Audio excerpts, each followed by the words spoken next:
الانقلاب إلى زوال، وأخشى عليكم من هذه الأحكام لعدم ثقة الناس فيكم.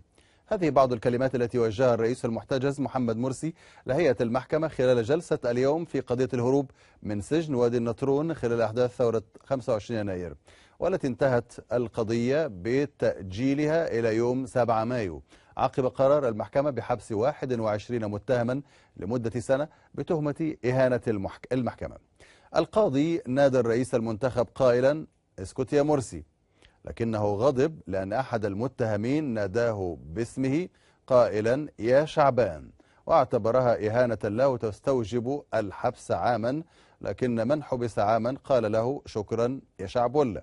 ليس ذلك فحسب، بل عاقب كل المتهمين بالقضية ما عدا الدكتور مرسي والدكتور البلتاجي والدكتور الكتتني بالحبس سنة بدعوى إهانة المحكمة. فإلى أين تتجه المحاكمة؟ ولماذا يسيطر الغضب دائما على قضاتها؟ وهل هي محاكمة عادلة أم مسرحية هزلية؟ قضاة الانقلاب حكموا على أكثر من 1000 شخص بالإعدام. الانقلاب إلى زوال. نحن نحكم بإجراءات استثنائية. دماؤنا لحرية مصر. نحن ضحينا بأموالنا وأولادنا في سبيل الله، والموت أسمى أمانينا.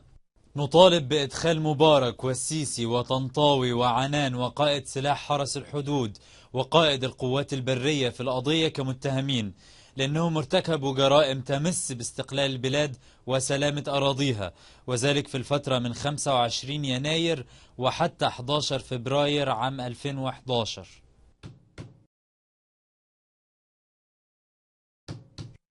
شوفوا مرسي عاوز ايه؟ أنا أولا عايز أقفل التكييف، الجو هنا بقى تلج.